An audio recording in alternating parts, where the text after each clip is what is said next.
أعوذ بالله من الشيطان الرجيم بسم الله الرحمن الرحيم الصلاة والسلام عليك يا سيدي يا رسول الله وعلى آلك وأصحابك يا سيدي يا حبيب الله. سورة المائدہ آیت نمبر 83. وَإِذَا اور جب سامعوا سنتے ہیں ما انزلہ جو اتارا گیا الی الرسول رسول کی طرف ترا تو دیکھیں گے اعینہم ان کی آنکھوں کو تفیدو جھلک رہی ہوتی ہیں من الدمع آنسوؤں سے مما اس لیے کہ عرفوا پہچان لیا انہوں نے من الحق کی حق کو یقولون کہتے ہیں ربنا ہمارے رب آمنا ہم ایمان لے آئے فاکتبنا پس تو لکھ لے ہمیں مع الشاہدین گواہی دینے والوں میں سے۔ اور جب وہ اس قرآن کو سنتے ہیں جو رسول کی طرف نازل کیا گیا تو آپ دیکھتے ہیں کہ ان کی آنکھوں سے آنسو نکل پڑتے ہیں اس وجہ سے کہ انہوں نے حق کو پہچان لیا۔ وہ کہتے ہیں اے ہمارے رب ہم ایمان لے آئے تو ہم کو حق پر گواہی دینے والوں کے ساتھ لکھ دے۔ حاشیہ نمبر 112 آپ کا بن رہا ہے، اس کی تفسیر دیکھ لیتے ہیں۔ اگرچہ ان آیات کا حکم عام ہے لیکن اس کے عام کا مطلب یہ ہے کہ سب کے لیے ان کا حکم، لیکن ان کے نازل ہونے کی وجہ حبشہ کے وہ عیسائی علماء اور راہب تھے جن کو نجاشی نے حضور پاک صلی اللہ علیہ وآلہ وسلم سے ملاقات کے لیے مدینہ بھیجا تھا۔ یہ واقعہ حدیث، تفسیر اور تاریخ کی کتب میں بالتفصیل موجود ہے، جس کا خلاصہ یہ ہے۔ حضور اکرم صلی اللہ تعالیٰ علیہ وآلہ وسلم نے جب دیکھا کہ کفار مکہ کے مظالم بڑھتے جا رہے ہیں اور مکہ میں مسلمانوں کے لیے عرصہ حیات تنگ کیا جا رہا ہے، ان کا جو زندگی ہے ان کی کم کی جا رہی ہے، تو آپ نے مسلمانوں کو مشورہ دیا کہ وہ کچھ عرصے کے لیے ہجرت کر کے حبشہ چلے جائیں، کیونکہ وہاں کا بادشاہ اسحمہ نجاشی اگرچہ عیسائی ہے مگر بڑا رحم دل اور انصاف پسند ہے،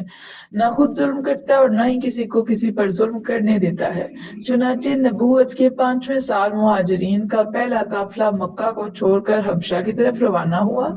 یہ قافلہ 12 مردوں اور 4 خواتین پر مشتمل تھا۔ قافلہ سالار حضرت عثمان غنی رضی اللہ تعالیٰ عنہ تھے اور حضور اکرم صلی اللہ علیہ وآلہ وسلم کی لخت جگر حضرت رقیہ رضی اللہ تعالیٰ عنہا حضرت عثمان غنی رضی اللہ تعالیٰ عنہ کی زوجہ بھی اسی ہجرت میں شامل تھی۔ جب یہ مسلمان مہاجر حبشہ پہنچے تو نجاشی نے انہیں بڑے احترام سے خوش آمدید کہا اور ٹھہرنے کے لیے پرامن جگہ عطا فرمائی۔ کچھ عرصے بعد حضرت جعفر بن ابی طالب رضی اللہ تعالیٰ عنہ کی سرگردگی میں مسلمانوں کا ایک بڑا قافلہ حبشہ روانہ ہوا جو عورتوں اور بچوں کے علاوہ 82 مردوں پر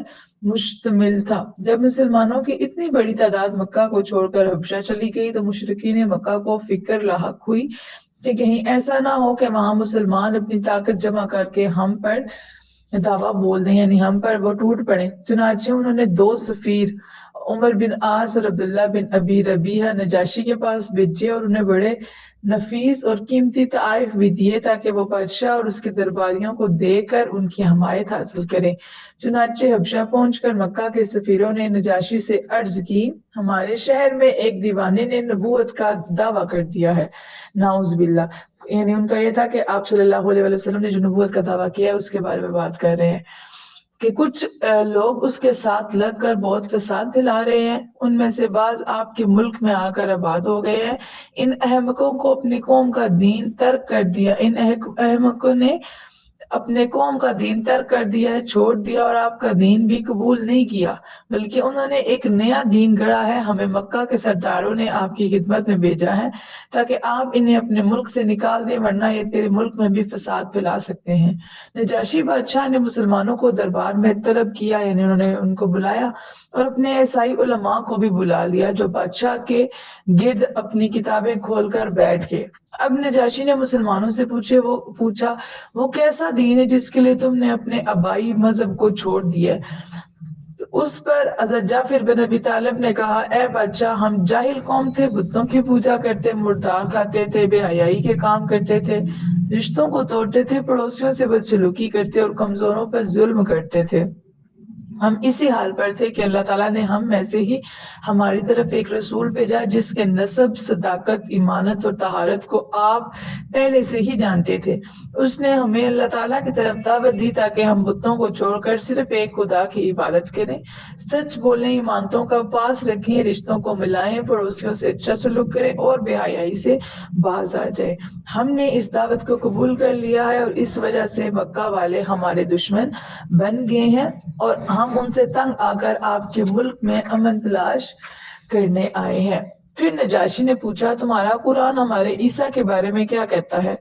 اس پر حضرت جعفر رضی اللہ تعالیٰ عنہ نے سورۃ المریم کی چند آیات تلاوت کی، جن کو سن کر نجاشی اور اس کے مصاحب رونے لگے۔ ان کی داڑیاں اور ان کے سامنے پڑے انجیل کے اوراق بھی تر ہو گئے، یعنی آنسوؤں سے بھر گئے۔ اس پر نجاشی نے کہا کہ یہ کلام اور وہ کلام جو حضرت عیسیٰ علیہ السلام پر نازل ہوا تھا ایک ہی سورج کی کرنیں ہیں۔ اس کے بعد نجاشی نے مکہ کے سفیروں کے تحفے واپس کر دیے اور ان کو صاف جواب دے دیا کہ وہ ایسے لوگوں کو اپنے ملک سے نکلنے کا کبھی حکم نہیں دے سکتا۔ حضرت جعفر رضی اللہ تعالیٰ عنہ کی اس گفتگو سے حبشہ کے بادشاہ، حکام اور عوام کے دلوں میں اسلام اور پیغمبر اسلام کی عظمت پیدا ہو گئی، جس کا نتیجہ یہ ہوا کہ جب حضور پاک صلی اللہ علیہ وآلہ وسلم ہجرت کر کے مدینہ تشریف لائے اور وہاں اسلامی معاشرہ وجود میں آ گیا اور مہاجرین حبشہ نے مدینہ طیبہ جانے کا عزم کر لیا، ارادہ کر لیا، تو نجاشی بادشاہ نے مسلمانوں کے ساتھ 70 عیسائی علماء اور راہبوں کا ایک وفد، ایک گروہ مدینہ بھیجا۔ اور جب حضور پاک صلی اللہ علیہ وآلہ وسلم نے اس وفد کے سامنے سورۃ الیاسین کی تلاوت کی تو عیسائی علماء اور راہبوں کی آنکھوں سے آنسو نکل آئے اور وہ حق کو پہچان کر مسلمان ہو گئے اور روتے ہوئے کہنے لگے، اے ہمارے رب، ہم تیرے کلام کی صداقت کی گواہی دیتے ہیں اور تیری بارگاہ میں عرض کرتے ہیں کہ ہم کو ان خوش نصیب اہل ایمان کے زمرے میں شامل فرما دے جو تیری توحید اور تیرے انبیاء کرام علیہ السلام کی نبوت کی گواہی دینے والے ہیں۔ جب عیسائی مذہبی لیڈروں کا یہ وفد مدینہ سے واپس حبشہ پہنچا اور نجاشی کو حضور پاک صلی اللہ علیہ وآلہ وسلم سے ملاقات اور اپنے اسلام قبول کرنے کی خبر دی تو بادشاہ نجاشی بھی مسلمان ہو گیا اور آخر دم تک مسلمان رہا، حتیٰ کہ جب نجاشی فوت ہوا تو حضور پاک صلی اللہ علیہ وآلہ وسلم نے صحابہ کرام کو فرمایا، تمہارا بھائی نجاشی فوت ہو گیا ہے، اس کی نماز جنازہ پڑھو۔ چنانچہ حضور پاک صلی اللہ علیہ وآلہ وسلم نے مدینہ میں اس کی نماز جنازہ پڑھی جبکہ نجاشی کی میت حبشہ میں تھی۔ نیکسٹ دیکھتے ہیں، وَمَا لَنَا لَا نُؤْمِنُ، اور کیا وجہ ہے کہ ہم ایمان نہ لائیں، بِاللَّهِ، اللہ پر، وَمَا، اور جو جَاءَنَا، آ چکا ہمارے پاس، من الحق کی حق سے، وَنَطْمَعُ، حالانکہ ہم امید کرتے ہیں، آئیں کہ یدخلنا، داخل فرمایا ہمیں، ربنا، ہمارے رب نے، میں القوم الصالحین، گروہ نیک۔ اور ہمارے پاس کون سا عذر ہے، کون سا بہانہ ہے کہ ہم اللہ تعالیٰ پر ایمان نہ لائیں اور اس حق پر جو ہمارے پاس آیا ہے۔ پہلے یہاں تک تفسیر دیکھ لیتے ہیں کہ حضرت ابن عباس رضی اللہ تعالیٰ عنہ سے مروی ہے کہ حبشہ کے علماء اور راہب جب اسلام قبول کر کے مدینہ سے واپس اپنے وطن لوٹتے تو یہود نے ان کو طعنہ دیا اور ملامت کی کہ تم نے اپنا دین چھوڑ دیا ہے، تو اس پر ان نو مسلموں یعنی نئے مسلمانوں نے یہود کو جو جواب دیا وہ اس آیت میں ذکر کیا گیا ہے، مذکور ہے، یعنی ہم اللہ تعالیٰ اور اس کے رسول برحق پر ایمان کیوں نہ لائیں جب وہ رسول ہمارے پاس آ گیا اور ہم نے اسے پہچان بھی لیا تو ایمان لانا ضروری تھا جو ہم لے آئے ہیں، اور اب ہم امید رکھتے ہیں کہ اللہ تعالیٰ ہم کو نیک لوگوں کے ساتھ شامل کر دے۔ ان کے اس قول یعنی تصدیق حق، سچی بات کو قبول کرنے کے بدلے میں اللہ تعالیٰ نے انہیں جنت عطا فرمائی جس میں وہ ہمیشہ رہیں گے، اور نیک اعمال اور نیک لوگوں کی یہی جزا ہے، جو لوگ حق کو تسلیم نہیں کرتے ان کا ٹھکانہ جہنم ہے۔ اسی آیت کا نیکسٹ پارٹ جو ہے اس کا ترجمہ پڑھ لیتے ہیں کہ حالانکہ ہم امید رکھتے ہیں کہ ہمارا رب ہم کو نیک لوگوں کے ساتھ شامل فرمائے گا۔ اس کی ذرا تفصیل دیکھ لیتے ہیں کہ جن خوش نصیب حضرات کا مذکورہ آیات میں ذکر کیا گیا ہے اور انہیں جنت کی خوشخبری سے بھی نوازا گیا ہے، ایمان لانے کے بعد ان کے دل کی تمنا یہ تھی کہ اللہ تعالیٰ ان کو نیک لوگوں میں شامل کر دے۔ اس سے نیک لوگوں کی صحبت کی اہمیت اجاگر ہوتی ہے۔ قرآن مجید نے نیکوں کی سنگت کے متعلق چند انبیاء کرام علیہ السلام کی دعائیں بھی ذکر کی ہیں۔ مثلا یوسف علیہ السلام دعا کرتے ہیں، اے آسمان و زمین کے پیدا کرنے والے، تو ہی دنیا اور آخرت میں میرا کارساز ہے، میرا مددگار ہے، مجھے اسلام کی حالت میں وفات دے اور مجھے نیک بندوں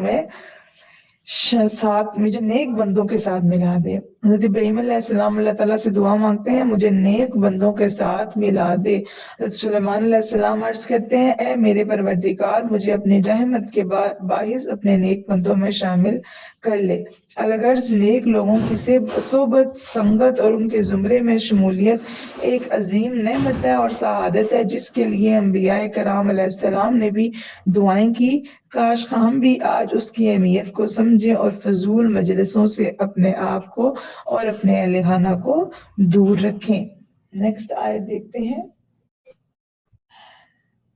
فَأَصَابَهُمْ، تو عطا فرمائے انہیں اللہ تعالیٰ نے، بما قالوا، بعوض اس قول کے، جنات، باغات، تجری رواں ہے، من تحتہا، ان کے نیچے، الانہار، نہریں، خالدین، ہمیشہ رہیں گے، فیہا، ان میں، وذالک، اور یہی، جزاء، معاوضہ ہے، المحسنین، نیکی کرنے والوں کا۔ اور اس قول کی وجہ سے، یعنی اس بات کی وجہ سے جو انہوں نے کہی تھی، اس بات کی وجہ سے اللہ تعالیٰ نے ان کو ایسی جنتیں عطا کی جن کے نیچے نہریں بہتی ہیں، وہ ان میں ہمیشہ رہیں گے، اور نیک لوگوں کی یہی جزا ہے۔ والذین کفروا، اور جنہوں نے کفر کیا، وکذبوا، اور جھٹلایا، بآیاتنا، ہماری آیتوں کو، اولئک، وہی، اصحاب الجحیم، دوزخی ہیں۔ اور جن لوگوں نے کفر کیا اور ہماری آیتوں کو جھٹلایا، یہی لوگ دوزخی ہیں۔ نیکسٹ دیکھتے ہیں، یا ایھا الذین،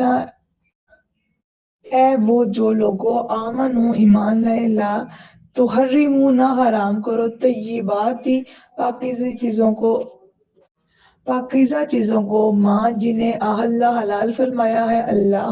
تعالیٰ نے، لکم، تمہارے لیے، ولا تعتدوا، اور نہ حد سے بڑھو، ان اللہ، بے شک اللہ، لا، نہیں، یحب، دوست رکھتا، المعتدین، حد سے تجاوز کرنے والوں کو۔ اے ایمان والو، جو پاکیزہ چیزیں اللہ تعالیٰ نے تمہارے لیے حلال کی ہیں، انہیں خود پر حرام نہ قرار دو۔ پہلے یہاں تک تفسیر دیکھ لیتے ہیں کہ انسان اپنی مملوکہ چیز میں جس طرح چاہے تصرف کر سکتا ہے، یعنی جس کا وہ مالک ہے اس میں وہ جس طرح چاہے تبدیلی کر سکتا ہے، کیونکہ اللہ تعالیٰ نے اسے یہ اختیار دے رکھا ہے۔ لیکن شرط یہ ہے کہ وہ چیز حلال ہو، اور کسی چیز کو حلال یا حرام کرنے کا اختیار صرف اللہ تعالیٰ کے پاس ہے، کیونکہ وہی ہر چیز کا خالق اور مالک اور رازق ہے، یا پھر یہ اختیار اللہ تعالیٰ کی عطا اور وحی کے واسطے سے رسول مکرم صلی اللہ تعالیٰ علیہ وآلہ وسلم کے پاس ہے، کیونکہ وہ اللہ تعالیٰ کے نائب اور خلیفہ اعظم، یعنی بڑے خلیفہ ہیں۔ اب اگر کوئی انسان اپنے اختیار سے کسی حلال چیز کو حرام دینے کی کوشش کرے تو وہ اپنی حدود سے تجاوز کر کے اللہ تعالیٰ کے حقوق میں تصرف کرنے کا مرتکب ہوگا، جو کہ سراسر زیادتی اور ظلم ہے۔ لہٰذا بندہ مومن کے لیے ضروری ہے کہ وہ کسی حلال چیز کے حرام ہونے کا نہ عقیدہ رکھے، نہ زبان سے اسے حرام کہے، نہ حرام کی طرح اس سے اجتناب کرے، نہ اس کے حرام ہونے کا فتویٰ دے، اور نہ کسی حرام چیز کی نظر مانے۔ ہاں، ایک شخص اگر کسی حلال چیز کو اپنے جسمانی یا روحانی علاج کے لیے عارضی طور پر اس سے اجتناب کرے تو اس میں کوئی حرج نہیں ہے۔ جیسے ذیابیطس کے مریض کو ڈاکٹر کہے کہ میٹھی چیز کھانا چھوڑ دیں تاکہ اس کی شوگر کنٹرول میں رہے، یا کسی بے نماز مرید کو شیخ طریقت کہے کہ 3 دنوں کے لیے اپنے گھر کو چھوڑ دے اور مسجد میں اعتکاف کی نیت سے بیٹھ کر کثرت سے استغفار کرے تاکہ اسے نماز کی عادت پڑ جائے۔ اب دیکھیں یہاں پہ ہمارے معاشرے میں ایسے بہت سے لوگ ہیں جو بہت سی چیزوں کو خود پہ مطلب کرتے ہیں یہ ہم نہیں کھاتے، نظر مان لیتے ہیں نا، تو وہ کہ میں یہ میری منت پوری ہوئی تو میں سیب نہیں کھاؤں گی، یا میں انار نہیں کھاؤں گی، آم نہیں کھاؤں گی، یا یہ میری بات پوری ہو گئی، یا یہ اس طرح سے منتیں مانگ لیتے ہیں کہ یہ چیز میں نہیں کروں گی جو کہ اللہ تعالیٰ کی طرف سے حلال ہے، اور پھر آپ اس کو چھوڑ رہے ہیں تو اس چیز سے ہمیں منع کیا گیا ہے کہ، اور یہ ہمیں کیا اللہ تعالیٰ دیکھیں قرآن پاک کے واضح الفاظ ہیں کہ جو چیز اللہ نے حرام نہیں کی وہ آپ خود پر حرام ہے نہ کریں۔ اگر آپ اسے اجتناب کر رہے ہیں تو پھر ظاہری بات ہے نا آپ اس کو خود پہ حرام ہی سمجھ رہے ہیں، اگر آپ اس کو کھا نہیں رہے تو ایسی نظر نہیں ماننی چاہیے۔ حدیث اور تفسیر کی کتب میں کئی واقعات مذکور ہیں جو ان آیات کے نزول کا سبب بنے ہیں۔ ان کو پڑھنے سے ان آیات کا مفہوم سمجھنے میں اور بھی آسانی ہو جاتی ہے۔ میں یہاں ان میں سے 2 کا ذکر کر رہا ہوں۔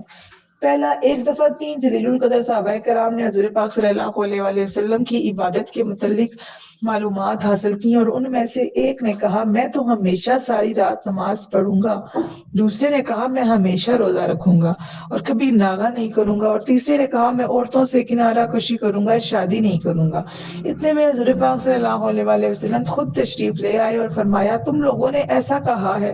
سن لو خدا کی قسم میں تم سے زیادہ اللہ تعالیٰ سے ڈرنے والا اور سب سے زیادہ متقی ہوں، نیک ہوں، لیکن میں روزہ بھی رکھتا ہوں، ناغہ بھی کرتا ہوں، نماز بھی پڑھتا ہوں اور سوتا بھی ہوں، اور عورتوں سے شادی بھی کرتا ہوں۔ سو جس نے میری سنت سے روگردانی کی تو وہ میرے طریقے پر نہیں ہے۔ نمبر 2، حضور پاک صلی اللہ علیہ وسلم نے فرمایا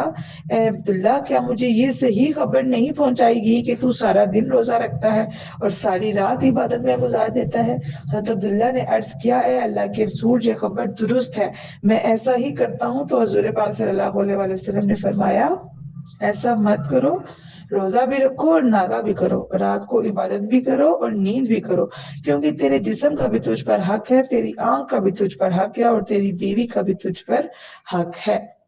اسی آیت کا نیکسٹ پارٹ دیکھتے ہیں، اور حد سے نہ بڑھو، بے شک اللہ تعالیٰ حد سے بڑھنے والوں کو پسند نہیں کرتا۔ اس کی تفسیر دیکھ لیتے ہیں کہ حد سے بڑھنے کا مفہوم بڑا وسیع ہے، یعنی بڑا کھلا ہے۔ مثلا کسی حلال چیز کو حرام قرار دینا، یا کسی حرام کو حلال قرار دینا، یا کسی حلال چیز کے استعمال میں افراط و تفریط سے کام لینا،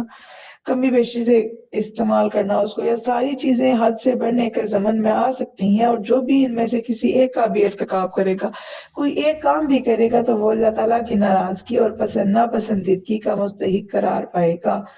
لہٰذا اہل اسلام کو چاہیے کہ وہ افراط و تفریط سے اجتناب کرے، اعتدال اور میانہ روی اختیار کرے، یہی دین اسلام کا تو راہ امتیاز ہے، طریقہ ہے۔ نیکسٹ دیکھتے ہیں آیت، وَقُولُوا اور کھاؤ مما اس سے جو رزقکم رزق دیا ہے تمہیں اللہ تعالیٰ نے، حلالن حلال، طیباً پاکیزہ، واتقوا اور ڈرتے رہو اللہ تعالیٰ سے، الذی وہ